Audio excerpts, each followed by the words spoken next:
Hi. Hi, I'm Rich Harwood. Welcome to another edition of Turning Outward Together. Uh, these are intended to help you stay grounded in these challenging, crazy times that we're living in. If you want to see one of our previous episodes, go to our Facebook page. You'll see a banner there that says Turning Outward Together.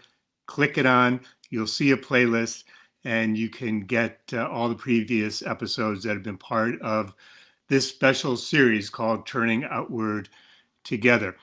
So many of us are facing real and significant challenges in our lives, in our work, at home, in our communities, and society today.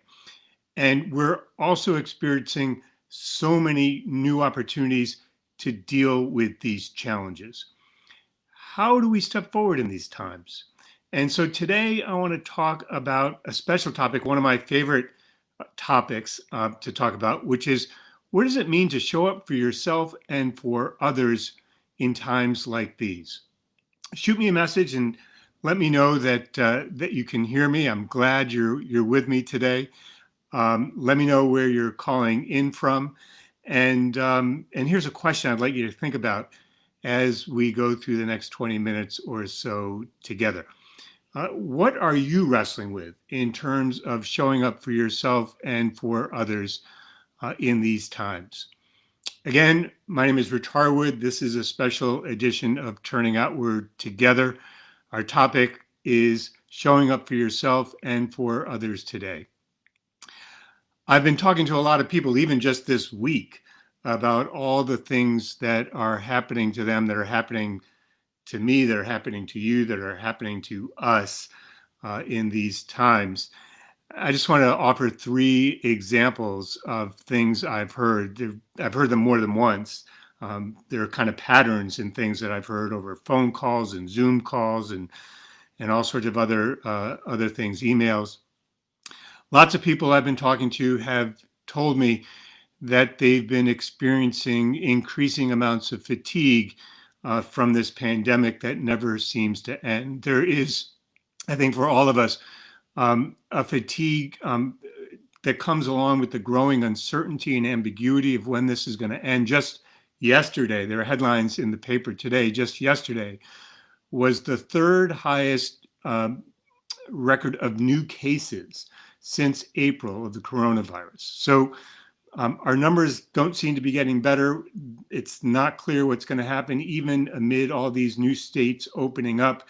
And so there is fatigue setting in about how long is this going to go on for, and how long are we going to be on these Zoom calls for, and how long are we going to have to figure out what to do. There are other folks, I've spoken to three people in just the last 2 days who've told me that they've made severe and deep job cuts um, in in their office, that they've made incredible budget cuts that to keep their organizations going, that they've had to reinvent entirely their organization. One person told me that they cut half of their budget and 47% of their staff since this pandemic began. That's incredible.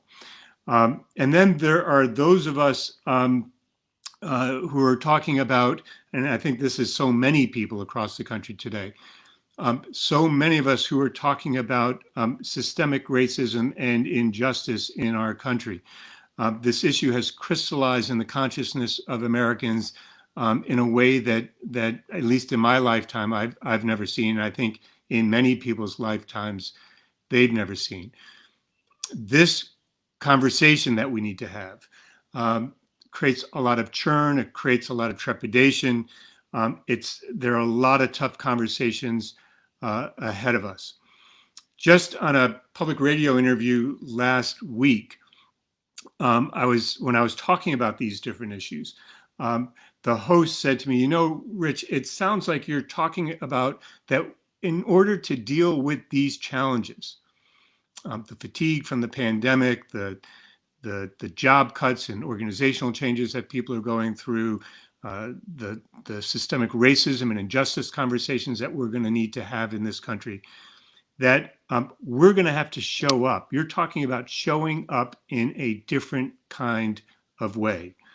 Um, this has always been part of the Institute's work. There's always been this really interesting nexus point that I've always been fascinated by um, between what we as individuals need to do and how we need to bring ourselves into the world. There's this really interesting nexus point between those two things, and I think that's where so much of the action exists in terms of creating the kind of change and progress that so many of us want to see in our lives, in our organizations, in our communities. And so we face a choice about how are we going to show up and for whom? How are we going to show up and for whom? And so I'm talking to you today at an incredibly important moment in our country's history. Some of you may be coming into this episode, some of you may be listening right now, and all you want to do is hunker down and retreat and maybe pull the covers over your head. You're tired. Others of you may be listening today and you're scared and frightened and want to turn away and want to turn inward. There are still others of you that may feel frustrated and angry and perhaps enraged about what's been going on in our country and how things have unfolded. And there are others of you that even amid this frustration and this rage and this desire to hunker down and retreat, there are those of us and some of you uh, who actually feel an incredible sense of excitement, an incredible sense that there's this rising energy in the country to deal with things, to come together, to be part of something larger than ourselves. And you're wondering, how can we make this work? How do we make this work? And so today, the question is, how do we make this work? And I think at the center of that question is how we decide to show up ourselves and how we decide to show up for one another. So, 3 points I want to make today about what it means to show up for yourself and for others right now. And these are 3 things that you can begin immediately and exercise in your life. And that I hope that as I'm talking about these 3 things, that maybe you'll write them down, maybe you'll think about them as I'm talking about them, and you'll think about how you can put them into use immediately in your life. So here's the first one. To show up, you need to make yourself visible. To show up, you need to make yourself visible. I've often talked about this, and some of you have heard me talk about this on other episodes of Turning Outward Together or in other places, or maybe you've read it in my book. But the story that always comes to mind for me is Moses standing in front of the burning bush when God calls out to him. And Moses hears the call and stands there and wonders, is he calling me? Who is he? Who am I? How does he know my name? And God is essentially saying to Moses, step forward, Moses, and make yourself visible so I can see you. And importantly, so that you can see yourself and so that others can see you, because I have a task for you. I want you to go to Pharaoh and tell him to free the Israelites from slavery. And so amid his own trepidation, Moses stepped forward to say, here I am. I'm right here. I am prepared to engage. I am ready to engage.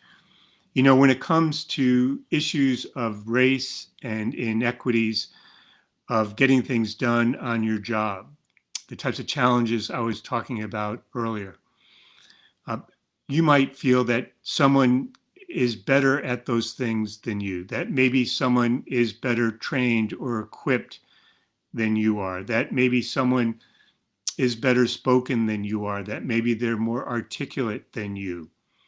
And so you may be filled with doubts and fears and concerns and trepidation about whether or not you can make yourself visible.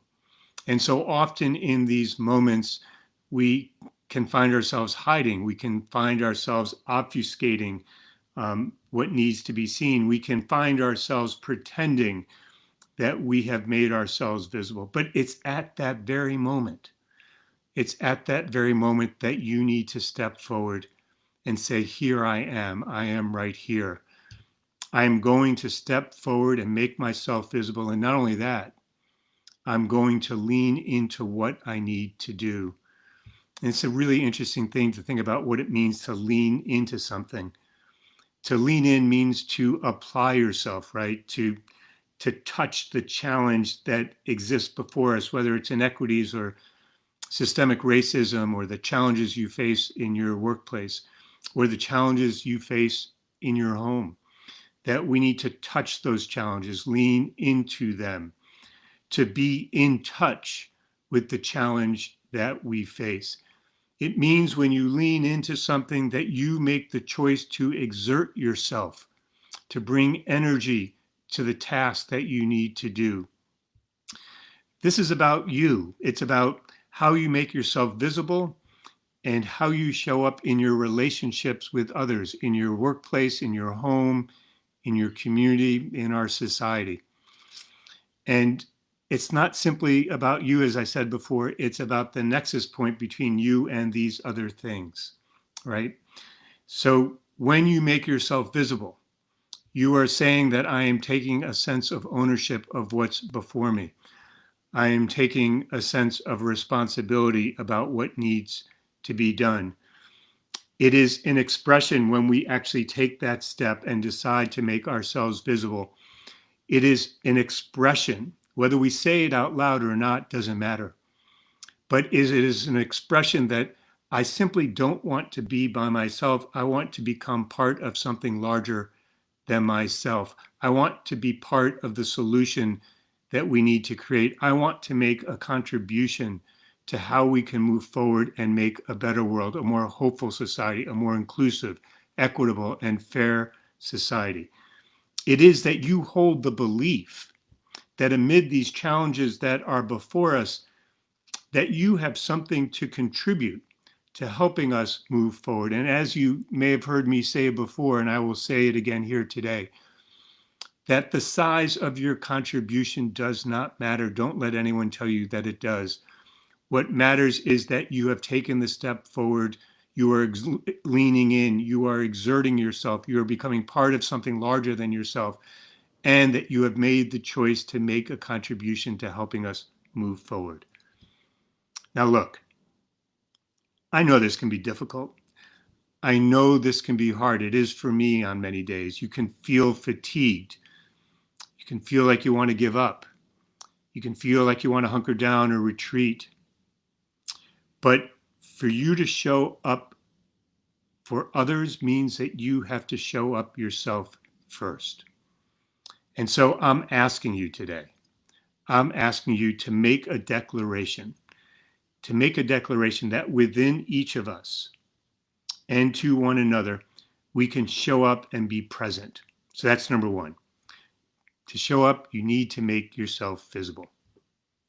Number two, to show up, you need to find and embrace your courage. Your courage. Now,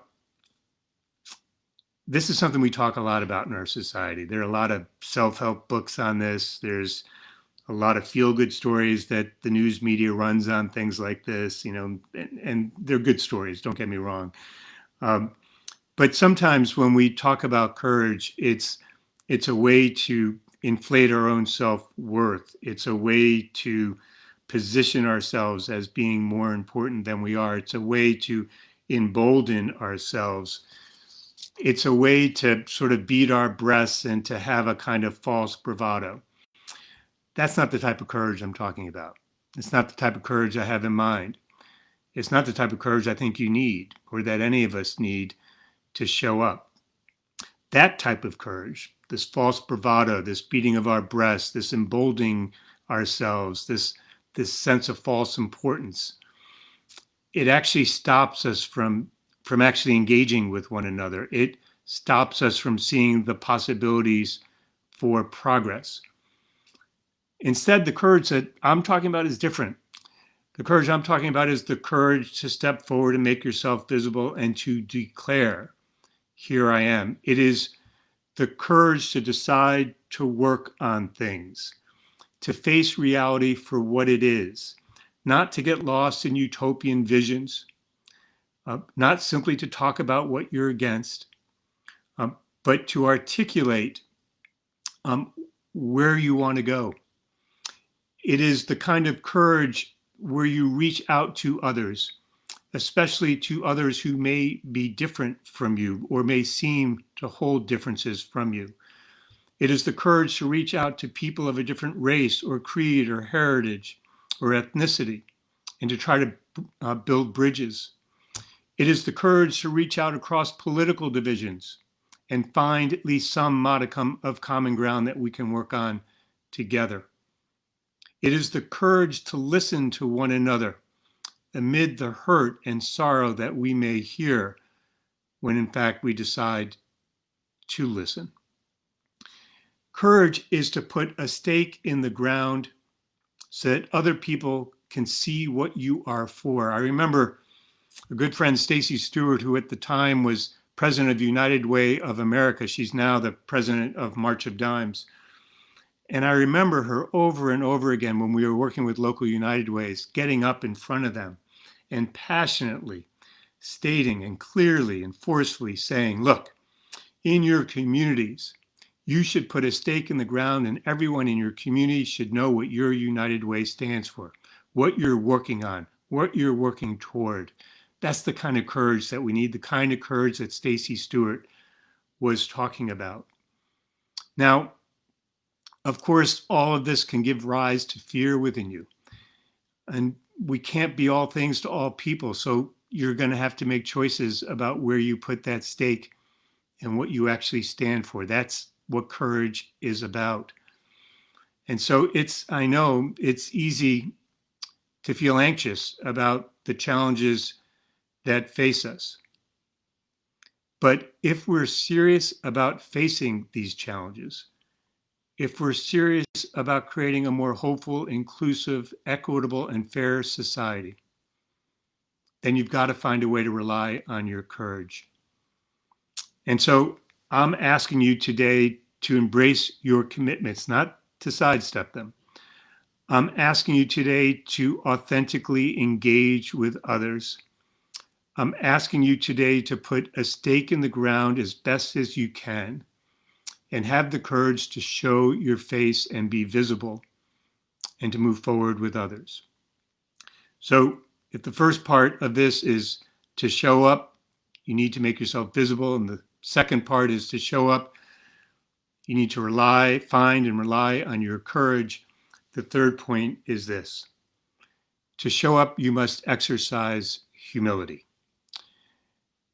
Courage, is never alone when it's taken by itself.